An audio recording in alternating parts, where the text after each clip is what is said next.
Ntago wakumva uburyo La Casa de Papel yakunzwe ku rwego rudasanzwe kugeza n'aho bamwe mu bakinnyi bayo Netflix itangiye kubakorera filimi ku giti cyabo. Nk'uko tubikesha platform za Netflix zivuga ko Money Heist iri ku mwanya wa 10 muri season zarebwe cyane. Kugira ngo wumve uburyo iyi filimi yarebwe ku rwego rudasanzwe, yarebwe amasaha miliyoni 106 mu minsi 90 ya mbere.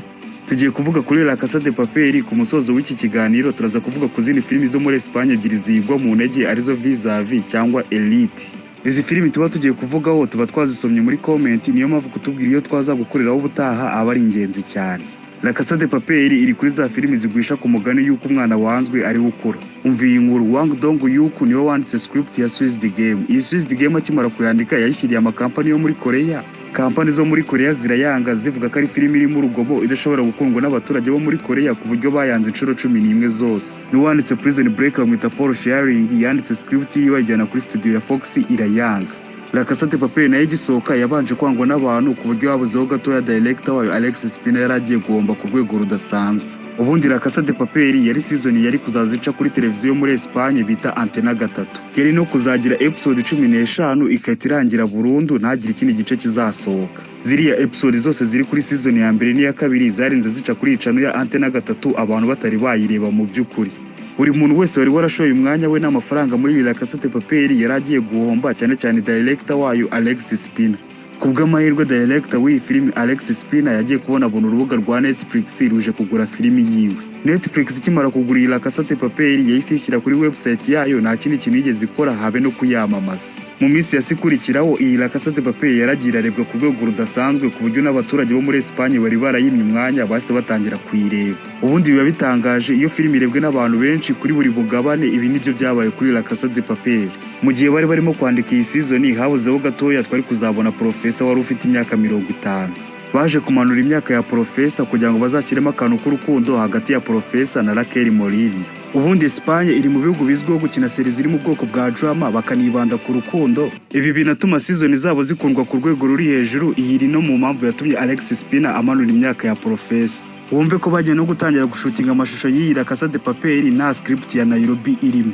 Bageze aho babona bakeneye umuntu uzakina afite amarangamutima menshi, yita ku bantu, anafite umutima woroshye. Iyi niyo mpamvu base bashyiramo character ya Nairobi kugira ngo drama ziyongere, season izakundwe ku rwego ruri hejuru. Mu gushutinga zino season za La Casa, ubundi Barney nubwo yari kuzagaruka muri season ya 3. Nimba wararebye iyi filimi ya La Casa wabonye ko Barney aba ari umugabo ukina ashaka urukundo, anashaka kubaho neza mu gihe gito yabasigaranye. Muri scene ziwe aba ari umugabo wigengesera kandi utanagira n'impuhwe na nkeya.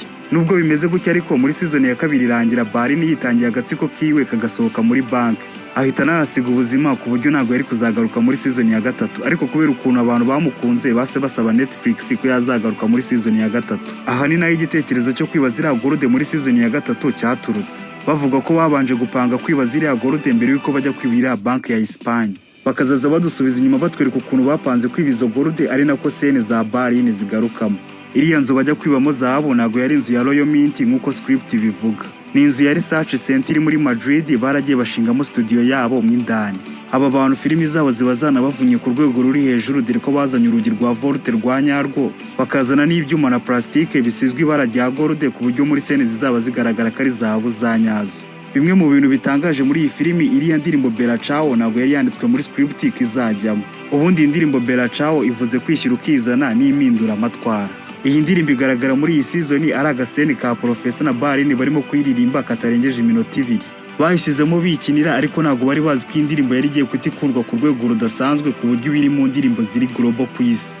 Bamaze kubona ukuntu yakunzwe cyane, ni nayo mpamvu base batangira kugenda bayikoresha mu zindi scene ziri muri iyi filimi. Ziriya episode ziri kuri season za nyuma zagiye zibagora cyane ku buryo episode imwe yashoboraga kubatwara ibyumweru 4 byose barimo kuyifilima.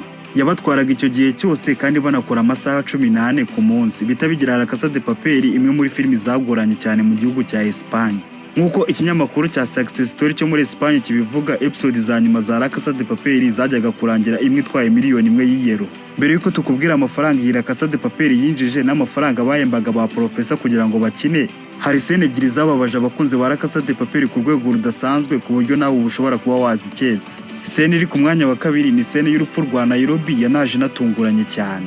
nta mufana n'umwe wa La Casa de Papel wari witeze ko imwe muri character z'ingenzi cyane ishobora kwita ivamo by'ako kanya. Nairobi ajya gukina iyi season bari baramuhaye scene z'umuntu ugira urukundo unita kuri bagenzi be. Iyi iri mu mpamvu zatumye abantu bababazwa n'urupfu rwa Nairobi kubera urukundo yageraga muri iyi season. Ku mwanya wa mbere n'ubundi hari urupfu rwa Tokyo, umukobwa ubugira umurava udasanzwe. Uyu Tokyo apfa arimo kwitangira bagenzi be akanapfana n'abapolisi barindwi kugira ngo bataza guhitana bagenzi biwe. Uyu murava no kwiturikirizaho igisasu kugira ngo bagenzi be babone amahoro niyo scene ya mbere yababaje abantu benshi muri iyi La Casa de Papel. Mu bakinnyi binjizaga amafaranga menshi buri uko bakinaga episode imwe kuri iyi La Casa de Papel turakubwira batanu binjije menshi. Ku mwanya wa gatanu haza Denver winjizaga 75,000 by'amadolari kuri buri episode, gusa aya ngaya ayanganya na Raquel Morillo. Ku mwanya wa kane haza Nairobi winjizaga 75,000 by'amadolari. Ku mwanya wa gatatu hari Tokyo winjizaga hagati y'100 n'120 by'amadolari. Ku mwanya wa kabiri hari Berlin winjizaga hagati y'120 n'150 by'amadolari. Ku mwanya wa mbere hakaza Professor winjizaga hagati y'150 n'170 by'idolari.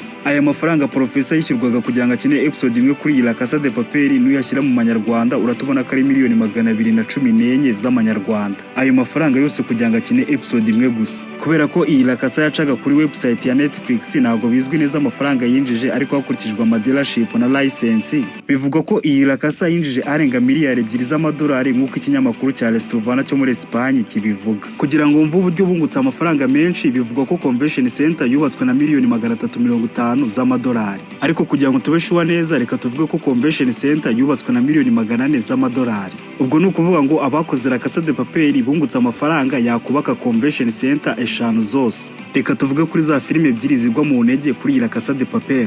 Impamvu tugiye kuvuga kuri iyi Vis-a-Vis na Elite nuko zigiye zifite ibintu byinshi zihuriyeho n'iyi La Casa de Papel. Nk'ubu izi season zose ni za Netflix kandi zigiye zinahuje abakinnyi. Nimba wararebye iyi Vis-a-Vis wabonye ko ari inkuru y'umukobwa Macarena Ferreiro ukundana na boss we akazamukoresha fraude akisanga afungiye muri gereza ya Cruz del Sur. Muri iyi gereza abafungiyemo yisanga afungiranye n'abantu b'abagome nka Zulema Zahiri wanakinye muri La Casa de Papel. Uyu Zulema Zahiri amazina ya nyayo ni Najwa Mili. Kugeza ubu niwe cyamamare kinakunzwe cyane mu gihugu cya Espagne mu bantu bakina role za villain. Bajya gukina iyi filimi bafashe bari abagore babanza babafungirana muri gereza kugira ngo bamenye ukuntu imfungwa zitwara bya nyabyo. Gusa iyi gereza ntabwo yari ifungiyemo izindi mfungwa za nyazo kuko bari barafashe gereza yatawe. Mu gushutinga ziriya scene zo kurwana bakoreshejemo CGI nkeya ku buryo ari abakinnyi babikomerekeyemo muri izo scene zo kurwana. Tugiye ku ruhande rwa Elite iri muri filimi zigwa ku ntege iyi La Casa de Papel. Mbere yuko tuvuga ikintu zino season kare 3 zihuriyeho hari utuntu duke ugomba kumenya kuri Elite. Iyi season ya Elite yarinze igera kuri season 8 abafana baranze kirangira. Yarakunzwe ku rwego rudasanzwe kandi ni season irimo scene z'abantu bakuru na violation ku buryo nta mwana ukwiye kuyireba. Izi season kare 3 La Casa de Papel, Elite na Vis-a-Vis ni za Netflix ziri muri season zakunzwe ku rwego rudasanzwe mu gihugu cya Espagne, zinjije akayabo k'amafaranga kandi zigiye zinahuriye ku bakinnyi. Aha ni ikiganiro cyacu kirangiriye, reka nizere ko wadukoreye subscribe ukaza no kutubwira indi filimi twazagukoreraho ubutaha.